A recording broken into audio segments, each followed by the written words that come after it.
جناح پیغام دیا کرتے تھے اور آج تک وہ پیغام زندہ ہے. انہوں نے پاکستان بنایا اور آج حقیقی آزادی کی جدوجہد ہمارے جو قائد ثانی عمران خان صاحب کر رہے ہیں وہ بھی یقیناً ہسٹری میں یاد رکھی جائے گی. تو میں خان صاحب کو دعوت دوں گا کہ اپنے خطاب کا آغاز کریں. بسم اللہ. اوور ٹو خان صاحب. جی بسم اللہ الرحمن الرحیم. ایاک نعبد و ایاک نستعین. میں سب سے پہلے تو بابر آپ کا شکریہ ادا کرتا ہوں کہ آپ نے مجھے موقع دیا کہ ہمارے جو ملک کے تھاٹ لیڈرز ہیں, پی ایچ ڈی کا مطلب کہ جو اس ملک کی انٹلیکچول کریم ہے, اس سے بات کرنے کا مجھے موقع دیا. دیکھیں میں ایک کوئی نہ دینی اسکالر ہوں, صرف ایک طالب علم ہوں تاریخ کا بھی, اور اپنی جو بھی اسلام کی تاریخ میں نے پڑھی ہے, اور اس کے علاوہ جو انٹرنیشنل ریلیشنز ہیں دنیا کا, کیونکہ مجھے موقع ملا کہ دنیا میں مغربی کلچر کو اندر سے دیکھنے کا, اور مجھے کرکٹ کی وجہ سے ساری دنیا دیکھنے کا بھی موقع ملا. تو میں جو اپنا تجزیہ آپ کے سامنے رکھتا ہوں وہ میرے اپنے پرسنل ایکسپیرینسز سے ہے, اور جو میں نے یونیورسٹی میں میری ڈگری تھی وہ بھی پالیٹکس کی تھی. تو میں سب سے پہلے آپ کو جو چیز آپ کے سامنے رکھنا چاہتا ہوں نا وہ یہ کہ دیکھیں جو ہمارے انٹلیکچوئلز, ہمارے علماء, ہمارے اسکالرز, ان کی سب سے بڑی ذمہ داری یہ ہے کہ وہ پاکستان کو جو ایک ساری مسلمان دنیا میں ایک یونیک ملک بنا تھا جو اسلام کے نام پہ بنا تھا.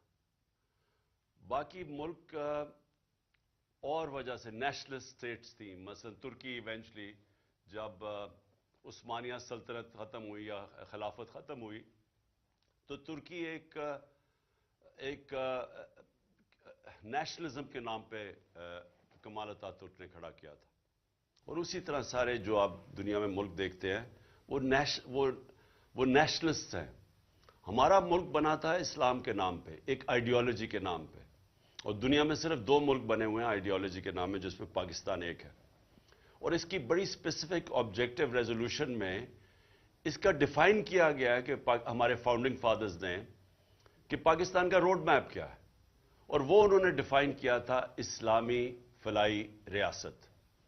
اور اس کا اگر آپ اس کی بھی ڈیپتھ میں چلے جائیں تو وہ اس کو مدینہ کی ریاست, جو سب سے پہلے اسلام کی ریاست سیٹ اپ ہوئی تھی مدینہ میں ہمارے نبی صلی اللہ علیہ وسلم نے, اس کے اوپر وہ دنیا کی پہلی فلاحی ریاست بنی تھی. تو ہم نے جو فاؤنڈنگ پرنسپلز تھے اس کے اوپر بیس کرنا تھا پاکستان.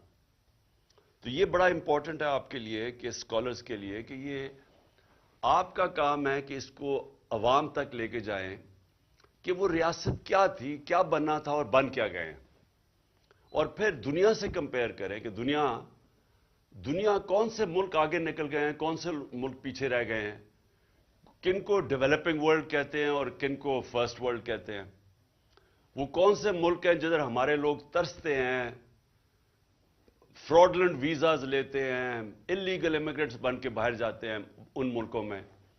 مسلمان ملکوں سے آپ دیکھتے ہیں کہ کشتیوں میں بیچارے جا رہے ہوتے ہیں یورپ میں اور ڈوبتے ہیں اور مر جاتے ہیں, اور صرف اس لیے کہ وہ بھاگنا چاہتے ہیں ہمارے ملک سے ان ممالک جو مسلمان ملک نہیں ہیں. تو وہ کیا وجوہات ہیں؟ تو میرا جو سب سے پہلے میں شروع کرتا ہوں کہ دیکھیں اسلام کے اندر ہمارا رب العالمین ہے, سب انسانوں کا خدا ہے, رب المسلمین نہیں ہے. ہمارے نبی صلی اللہ علیہ وسلم رحمت للعالمین ہے, سب انسانوں کے لیے وہ رحمت بن کے آئے تھے. تو یہ سب سے پہلے یہ یاد رکھیں کہ جب جو بھی انسانی معاشرہ ان کے اصولوں کے اوپر, ان کے بتائے ہوئے اصولوں پہ جو بھی انسانی معاشرہ چلے گا وہ اوپر چلا جائے گا. وہ ضروری نہیں ہے کہ وہ مسلمان ہو, وہ انسان ہو. تو آج آپ جب کانٹرڈکشن دیکھتے ہیں کہ کیا وجہ ہے کہ ہمارے سے پہلے یورپ اوپر گیا, آج امریکہ اوپر ہے, چین اوپر جا رہا ہے, لیکن مسلمان تو نہیں ہے یہ. اگر آپ اس کی ڈیپتھ میں جائیں گے تو یہ ان اصولوں پہ چل رہے ہیں جو میرے نبی صلی اللہ علیہ وسلم نے مدینہ کے ریاست پہ سیٹ کیے تھے جو اصول.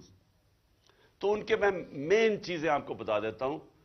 ڈیپتھ میں تو اسکالرز کا کام ہے جانا اور لوگوں کو ان ڈیپتھ میں بتانا کہ کیسے, کیوں اللہ ہمیں حکم دیتا ہے کہ اس نبی صلی اللہ علیہ وسلم کی سنت پہ چلو, ان کی شریعہ پہ چلو. تو وہ تو ہماری بہتری کے لیے اللہ کہتا ہے نا, قرآن تو ہمارے لیے گائیڈنس ہے. تو جب اللہ ہمیں حکم دیتا ہے تو وہ کسی وجہ سے دیتا ہے, کیونکہ وہ جو انہوں نے اسٹیٹ سیٹ اپ کی تھی وہ اس اسٹیٹ کے اندر دنیا کے تاریخ کا سب سے بڑا انقلاب آیا تھا. کبھی بھی اتنی تھوڑے وقت کے اندر اتنا بڑا دنیا کی تاریخ میں تبدیلی نہیں آئی. اور ایک لوگ یہ کہتے ہیں جی کہ منگولین نے بھی, چنگیز خان کے منگولین نے, انہوں نے بھی تقریباً آدھی دنیا پہ قبضہ کر لیا تھا. لیکن جب چنگیز خان کی اور منگولین فوجوں نے قبضہ کیا تو خون کے دریا بہے تھے. یہاں جو چینج آئی ہے, اگر آپ مدینہ کی ریاست کو سٹڈی کریں تو جب نبی صلی اللہ علیہ وسلم 622 پہ پہنچے تھے مدینہ ہجرت کر کے, اور 632 اس دنیا سے پردہ کر گئے تھے, وہ 10 سالوں کے اندر ایک وہ انقلاب آ چکا تھا.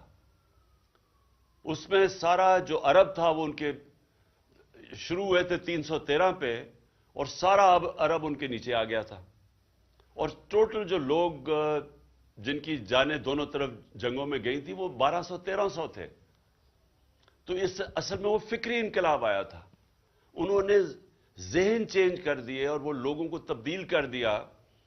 وہ لوگ جن کی کوئی حیثیت نہیں تھی, 2 سپر پاورز تھی, پرشین اور رومن بیزنٹائن ایمپائر دونوں طرف, انہوں نے ان دونوں ایمپائرز ان کے سامنے کولیپس کر گئے. لیکن وہ اصل کولیپس کیے تھے جو ایک انہوں نے ذہن چینج کیے تھے لوگوں کے. اور اس کو اور طرح آپ کر سکتے ہیں کہ یہ ایک, جس طرح مولانا رومی کی میں بڑی فیمس سیئنگ ہے, وہ بڑی سمجھنے والی ہے, کہ انہوں نے کہا کہ جب اللہ نے آپ کو پر دیے ہیں تو کیوں چونٹیوں کی طرح رینگ رہے ہو. تو اصل میں انہوں نے ان کے پر دے دیا انسانوں کو, ان کو آزاد کر دیا. لا الہ الا اللہ کا مطلب سمجھا دیا. وہ بہت بڑا لا الہ الا اللہ دعویٰ آزادی کا ہے, اور پرواز صرف آزاد انسانوں کے اوپر ہوتی ہے, غلاموں کی پرواز اوپر نہیں ہوتی. اس لیے جو علامہ اقبال کی ساری غلام ہندوستان کے مسلمانوں کو جگانے کی جو کوشش کی تھی, وہ ساری آزادی کی وہ بات کرتے تھے. وہ جو شاہین کا علامہ اقبال کا کانسیپٹ تھا, وہ صرف آزاد شاہین اوپر جا سکتا ہے باقی مخلوق سے.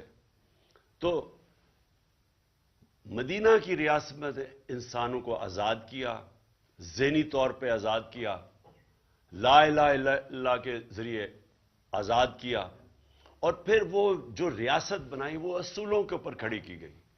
نمبر 1 اس کا اصول تھا عدل اور انصاف. یہ یاد رکھیں کہ یہ سب سے بڑا, قرآن میں بار بار انصاف کے اوپر ایمفیسس اس لیے آتا ہے کہ انسان کے معاشرے میں اور جانوروں کے معاشرے میں سب سے بڑا فرق ہوتا ہے انصاف. جانوروں کے معاشرے میں مائٹ از رائٹ ہوتا ہے, انسانوں کے راستے میں انصاف ہوتا ہے, طاقتور اور کمزور ایک برابر ہو جاتے ہیں. اور یہ سب سے بڑی چیز مدینہ کی ریاست میں انہوں نے سیٹ کی, عدل اور انصاف. حضرت ابو بکر جب خلیفہ بنے, ان کا پہلا مشن سٹیٹمنٹ تھی کہ میں طاقتور اور کمزور کو ایک برابر کروں گا قانون کے سامنے. اس کے بعد حضرت عمر کی مشن سٹیٹمنٹ یہی تھی کہ میں طاقتور کو قانون کے نیچے لے کے آؤں گا, اور پھر حضرت علی کی بھی مشن سٹیٹمنٹ یہ تھی. تو بیسکلی جب آپ انصاف قائم کرتے ہیں ایک معاشرے میں, آپ لوگوں کو آزاد کر دیتے ہیں. جب آپ لوگوں کے فنڈامنٹل رائٹس کی حفاظت کرتے ہیں, ایک معاشرہ جب ان کو پروٹیکٹ کرتا ہے تو وہ معاشرہ اس قوم کے پوٹینشل کو ریلیز کر دیتا ہے, اس کی پرواز اوپر کر دیتا ہے, ان کو پر دیتا تھا انسانوں کو. کبھی بھی غلام انسانوں نے کوئی بڑے کام نہیں کیا آج تک. اور غلامی صرف یہ نہیں ہوتی کہ فزیکل غلامی ہوتی ہے, ذہنی غلامی اس سے زیادہ خوفناک ہوتی ہے. اور وہ جو کلونیلزم کا جو سب سے بڑا امپیکٹ پڑتا ہے وہ ہمیں ذہنی غلام بنا دیتا ہے دوسرے کلچر کی. ہم ابھی تک یہی نہیں سمجھ سکے کہ جب ہم انگریزی پڑھاتے ہیں لوگوں کو ہائر ایجوکیشن کے لیے، اور کیونکہ اس وقت اسیوم کیا جاتا ہے کہ ہائر ایجوکیشن جو ہے وہ انگریزی زبان کے لیے سیکھنا ضروری ہے. وہ ایک وقت پہ ہمارے نبی صلی اللہ علیہ وسلم نے کہا تھا کہ چائنا بھی جانا پڑے تعلیم حاصل کرنے کے لیے تو جاؤ، علم حاصل کرنے کے لیے. تو وہاں تک تو ٹھیک ہے، لیکن اس کے انگریزی کی وجہ سے ایک دوسرے کلچر کا غلام بن جانا یہ بڑی خطرناک چیز ہے. کیونکہ غلام پھر اچھے غلام ہی بنتے ہیں، ان کے اندر اوریجنل تھنکنگ ختم ہو جاتی ہے، اوریجنل تھاٹ ختم ہو جاتا ہے، انوویشن، انوینشنز جس کی وجہ سے معاشرے آگے بڑھتے ہیں وہ ختم ہو جاتے ہیں. کیونکہ وہ بس صرف باہر سے نالج کو اڈاپٹ ہی کرتے رہتے ہیں، وہ اپنی پھر نالج پروڈیوس نہیں کرتے. اور یہی جب آپ مسلمانوں کی تاریخ دیکھیں تو جو ایک دم وہ سویلائزیشن اوپر گیا تھا، اس کے پیچھے پورا ایک انٹلیکچوئل، پورا ایک تھنک ٹینکس بنے تھے جو بغداد کے اندر بیت الحکمہ قائم کیا تھا ہارون الرشید نے اور میمون الرشید نے. وہ جو ساری دنیا سے انہوں نے کتابوں کی ٹرانسلیشنز کی تھی وہاں، اس میں بڑے بڑے اسکالرز نکلے تھے. مسلمانوں نے دنیا کے اندر سائنس میں لیڈ کیا تھا، ٹاپ اسکالرز مسلمان تھے. اس کی وجہ تھی کہ ان کی باقاعدہ ایک علم سیکھنے کو انہوں نے ایک سیکرڈ ڈیوٹی بنا دیا کہ آپ اگر عبادت کا درجہ دے دیا تعلیم کی حاصل کرنے کا. اور پھر اوریجنل تھنکنگ آئی جب انہوں نے ٹرانسلیٹ ایرسٹوٹل کے اور گریک اسکالرز کی انہوں نے جب کتابیں ٹرانسلیٹ کی عربی میں، اور پھر اپنی اس کے اوپر تبصرے کر کے ان کو اس تھاٹ پروسیس کو آگے لے کے گئے. تو اس وقت ہمارا مسئلہ یہ ہے، اور یہ مسلمان دنیا کا، کہ کلونیلزم کی وجہ سے ابھی تک ہم اس ذہنی غلامی سے نہیں نکل سکے. ہم ابھی تک جو انگریزی بہتر بول لیتا ہے اس کو ہم ایک بڑا سٹیٹس دے دیتے ہیں معاشرے میں. ہم یہ ریئلائز نہیں کرتے کہ یہ تو صرف مینز ٹو این اینڈ ہونا چاہیے، یہ تو صرف ایک طریقہ ہونا چاہیے باہر کی نالج ایکوائر کر کے اور پھر اپنا تھاٹ پروسیس ڈیولپ کرنے کا. اور اسی لیے ابھی تک ہم کہ کیا ہونا چاہیے تھا پاکستان کو، ہم یہی نہیں سمجھ سکے کہ اس کی بڑی ایک عظیم خواب تھا، مشن سٹیٹمنٹ تھی اسلامی فلاحی ریاست، بیسکلی مدینہ کی ریاست کے اصولوں پہ کھڑا ہونا.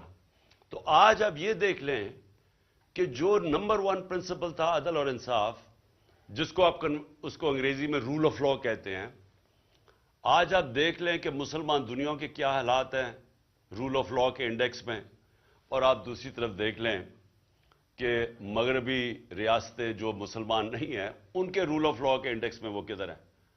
ایک رول آف لا انڈیکس ہے جس میں ٹاپ پہ سوئٹزرلینڈ ہے 99.9%، اور سب سے کم ہے نائجیریا 7% پہ. نائجیریا تیل کے ذخیرے پہ بیٹھا ہوا ہے، غربت کی انتہا ہے نائجیریا میں. سوئٹزرلینڈ میں کوئی ریسورسز ہی نہیں ہے، لیکن کیونکہ وہاں رول آف لا اور انصاف ہے وہ سب سے خوشحال ملک ہے. یورپین ویسٹرن ملک سب 80 to 90% ہے رول آف لا میں اور خوشحال ہے. اور مسلمان دنیا شاید ہی کوئی مسلمان ملک 20% سے اوپر ہے. اور پاکستان کا حال آپ کے سامنے ہے. یہ جو اب سب کچھ ہو رہا ہے پاکستان میں، یہ جو تماشے ہو رہے ہیں، لوگوں کو پکڑ جیلوں میں ڈالنا، کوئی فنڈامنٹل رائٹس کی کوئی حفاظت نہیں کر سکتا، طاقتور جو مرضی کر لے پاکستان میں، وہ چوری کر کے این آر او لے لیں. قبضہ گروپ پھر رہے ہیں پاکستان میں. قبضہ گروپ کون ہوتا ہے؟ جو طاقتور کمزور کی زمین پہ قبضہ کرتا ہے. تو یہاں تو کمزور کی حفاظت کرنے کے لیے معاشرے کے اندر جو ہونا چاہیے تھا، پروٹیکٹ کرنا چاہیے تھا عوام کے اور لوگوں کے رائٹس کو، وہ ہے ہی نہیں. کبھی آپ نے سنا ہے یورپ کے اندر کبھی کوئی قبضہ گروپ ہے؟ کبھی سوچا ہے کہ کسی یہ جو پاکستانی کبھی پوچھے ان سے کبھی کسی کی زمین پہ قبضہ ہوا یا گھر پہ قبضہ ہوا؟ کبھی آپ نے سنا ہے وہاں کے ملک کے طاقتور لوگ جو ملک کی ریسورسز کو چوری کرتے ہیں، جس کو کرپشن کہتے ہیں؟ کرپشن ہوتا ہے جو آپ قوم کے پیسے کو چوری کرتے ہیں. اور جو چوری ہمارے وہ انڈیویجول اس کو چوری کہتے ہیں, ڈاکہ کہتے ہیں, لیکن کرپشن وہ ہوتی ہے جو قوم کے وسائل کو چوری کرتے ہیں. کبھی آپ نے سنا ہے کسی مغربی ملک کے اندر کہ بڑے بڑے چوروں کو این آر او دیا ہو؟ اور اسی لیے نبی صلی اللہ علیہ وسلم نے 1500 سال پہلے کہا تھا کہ تمہارے سے پہلے بڑی قومیں تباہ ہوئی. جو طاقتور جب چوری کرتا تھا تو اس کو نہیں پکڑتے تھے, کمزوروں کو صرف سزا دیتے تھے. تو یہ آج اب مغرب میں آپ کو نہیں نظر آئے گا. وہ سب سے زیادہ زور ہوتا ہے بڑے چوروں کو پکڑنا. سنگاپور جو آج سب سے بڑا سکسیسفل ماڈل سمجھا جاتا ہے, ہمارے ساتھ سنگاپور کی پر کیپٹا انکم تھی 50, 55, 60 سال پہلے. ہمارے اور ان کی پر کیپٹا تقریباً ایک ہی برابر تھی. میرا $150-200 ایسے کچھ تھا.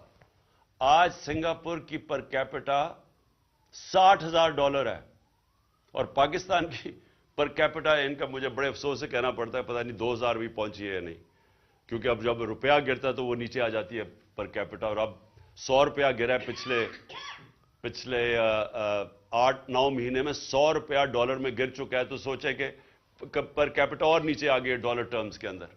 تو سنگاپور کی $60,000 پر کیپٹا ہے.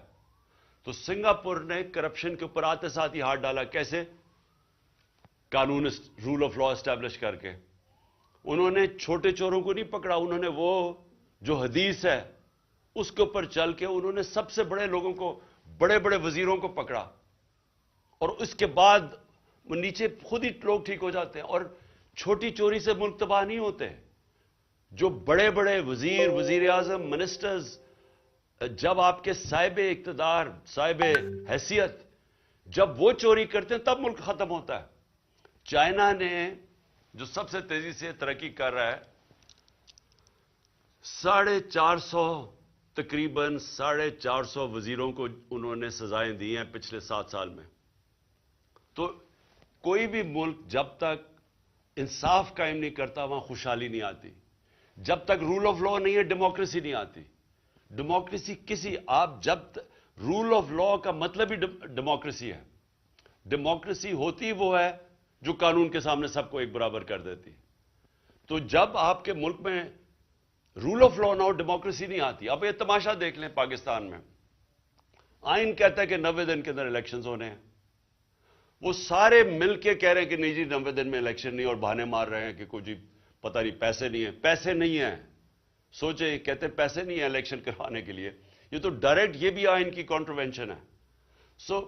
ہمارے ملک کے اندر جب تک ہم رول آف لا اسٹیبلش نہیں کرتے, جو میں نے 26 سال پہلے اپنی تحریک شروع کی تھی, انصاف کی تحریک مینز رول آف لا, تو یہ تو نمبر 1 چیز تھی مدینہ کی ریاست میں.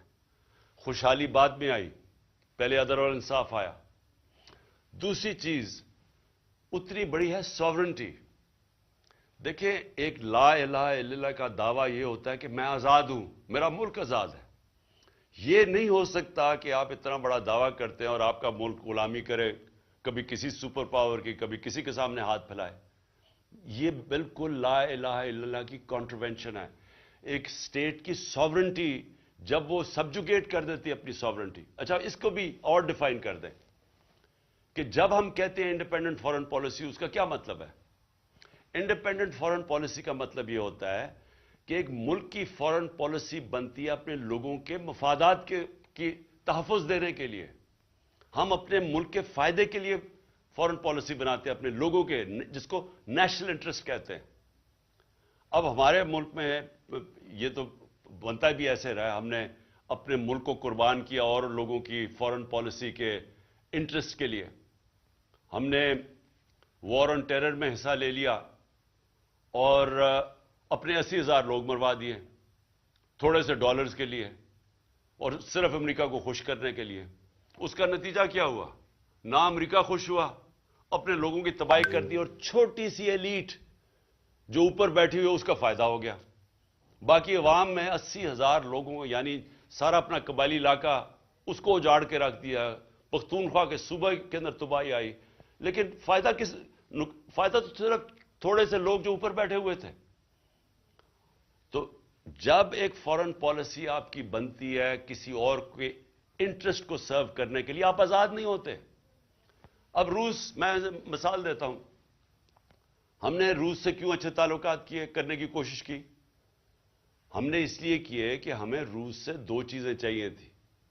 ایک، ہمیں ان سے گندم چاہیے، ان سے ہماری کوشش تھی ان سے سستی گندم لیں، کیونکہ پاکستان کو 20 لاکھ ٹن کمی تھی جب ہمارا دور تھا گندم کی. اب اس سے بھی زیادہ مجھے لگتا ہے گیپ ہے.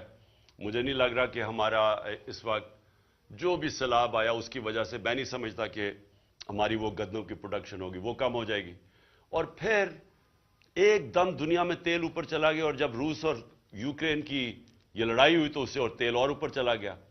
تو میں جب گیا، ہم طے کر کے آ گئے تھے، میں نے صدر پوٹن سے طے کر لیا تھا کہ جس طرح ہندوستان کو سستا تیل دے رہے ہیں، ہمیں بھی وہ سستا تیل دیں. یہاں واپس آئے تو یہاں جناب ہمارا آرمی چیف کہتا کہ نہیں، کنڈیم کرو روس کو کیونکہ انہوں نے یوکرین میں انویڈ کر دیا. ہم نے ان کو سمجھا، اس کو میں نے بتایا کہ ہندوستان تو نہیں کنڈیم کر رہا، امریکہ کا وہ اسٹریٹجک ایلائی ہے، کوڈ کا ممبر ہے، وہ تو نہیں کنڈیم کر رہا، تو ہمیں نیوٹرل رہنا چاہیے جو ہندوستان رہ رہا. ہمارے آرمی چیف نے، آپ یہ سوچیں کہ خود ایک یعنی گریڈ 22 آفیسر نے بیٹھ کے ایک سیکیورٹی کا سیمینار تھا، اس نے خود کنڈیم کر دیا روس کو. ہم ان سے سستا تیل لے رہے ہیں، اس نے کنڈیم کر دیا، اور امریکہ کو خوش کرنے کے لیے.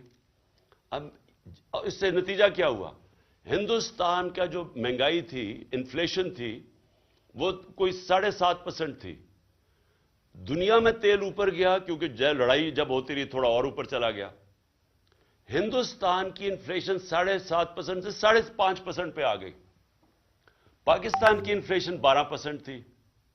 ہماری 12% سے انفلیشن 30% پہ چلی گئی کیونکہ ہم مہنگا تیل لے رہے تھے، تیل کی قیمت اوپر چلی گئی. اب نقصان کس کو ہوا؟ پاکستانی عوام کو. میں یہ کوئی اپنی ذات کے لیے تو نہیں کہہ رہا تھا، میں تو اپنے لوگوں کے لیے فیصلہ کیا تھا کہ ہمیں سب سے بنانی چاہیے.